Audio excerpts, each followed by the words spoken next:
Part 3. The Death of the Good Anna. Everyone who had known of Miss Matilda wanted the good Anna now to take a place with them, for they all knew how well Anna could take care of people and all their clothes and goods. Anna, too, could always go to Curden to Miss Mary Wadsmith, but none of these ways seemed very good to Anna. It was not now any longer that she wanted to stay near Mrs. Lentman. There was no one now that made anything important, but Anna was certain that she did not want to take a place where she would be under some new people. No one could ever be for Anna as had been her cherished Miss Matilda. No one could ever again so freely let her do it all. It would be better, Anna thought, in her strong, strained, weary body. It would be better just to keep on there in the little red brick house that was all furnished, and make a living taking in some boarders. Miss Matilda had let her have the things, so it would not cost any money to begin. She could perhaps manage to live on so. She could do all the work and do everything as she thought best, and she was too weary with the changes to do more than she had to keep living. So she stayed on in the house where they had lived, and she found some men, she would not take in women, who took her rooms and who were her boarders. Things soon with Anna began to be less dreary. She was very popular with her few boarders. They loved her scoldings and the good things she made for them to eat. They made good jokes and laughed loud and always did whatever Anna wanted, and soon the good Anna got so that she liked it very well. Not that she did not always long for Miss Matilda. She hoped and waited and was very certain that sometime, in 1 year or another, Miss Matilda would come back, and then, of course, would want her, and then she could take all good care of her again. Anna kept all Miss Matilda's things in the best order. The boarders were well scolded if they ever made a scratch on Miss Matilda's table. Some of the boarders were hearty, good South German fellows, and Anna always made them go to Mass. One boarder was a lusty German student who was studying in Bridgepoint to be a doctor. He was Anna's special favorite, and she scolded him, as she used to her old doctor, so that he always would be good. Then, too, this cheery fellow always sang when he was washing, and that was what Miss Matilda always used to do. Anna's heart grew warm again with this young fellow who seemed to bring back to her everything she needed. And so Anna's life in these days was not all unhappy. She worked and scolded. She had her stray dogs and cats and people who all asked and seemed to need her care. And she had hearty German fellows who loved her scoldings and ate so much of the good things that she knew so well the way to make. No, the good Anna's life in these days was not all unhappy. She did not see her old friends much. She was too busy. But once in a great while she took a Sunday afternoon and went to see good Miss Drayton. The only trouble was that Anna hardly made a living. She charged so little for her board and gave her people such good things to eat that she could only just make both ends meet. The good German priest to whom she always told her troubles tried to make her have the boarders pay a little higher, and Miss Matilda, always in her letters, urged her to do this thing, but the good Anna somehow could not do it. Her boarders were nice men, but she knew they did not have much money, and then she could not raise on those who had been with her, and she could not ask the new ones to pay higher, when those who were already there were paying just what they had paid before. So Anna let it go just as she had begun it. She worked and worked all day, and thought all night how she could save, and with all the work she just managed to keep a living. She could not make enough to lay any money by. Anna got so little money that she had all the work to do herself. She could not pay even the little Sally enough to keep her with her. Not having little Sally nor having anyone else working with her made it very hard for Anna ever to go out, for she never thought that it was right to leave a house all empty. Once in a great while of a Sunday, Sally, who was now working in a factory, would come and stay in the house for the good Anna, who would then go out and spend the afternoon with Mrs. Drayton. No, Anna did not see her old friends much any more.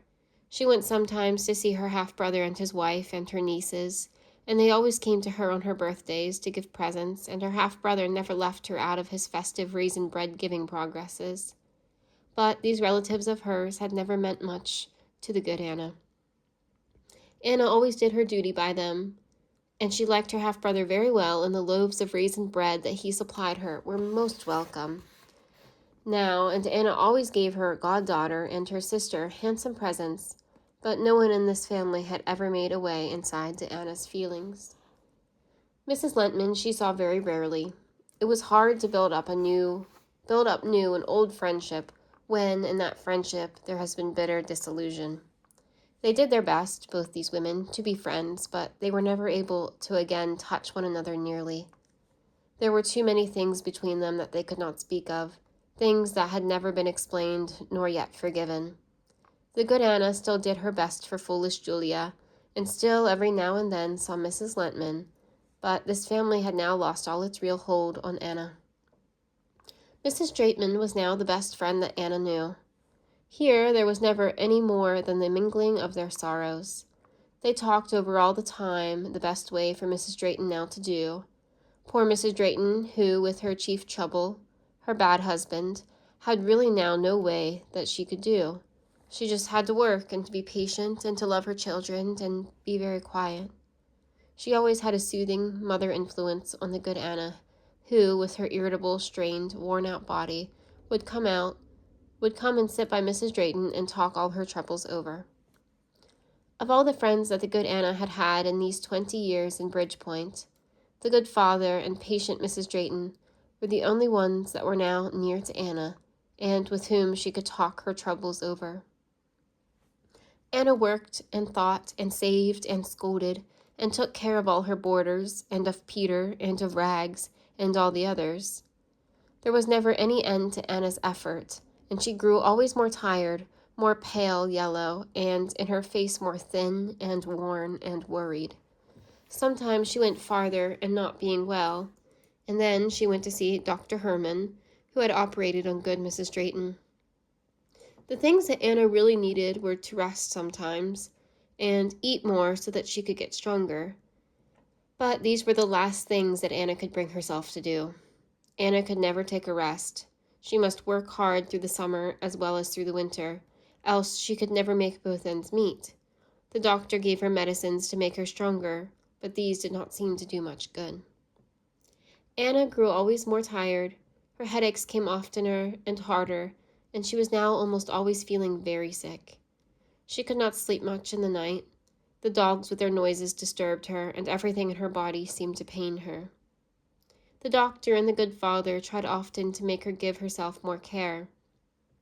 Mrs. Drayton told her that she surely would not get well unless for a little while she would stop working.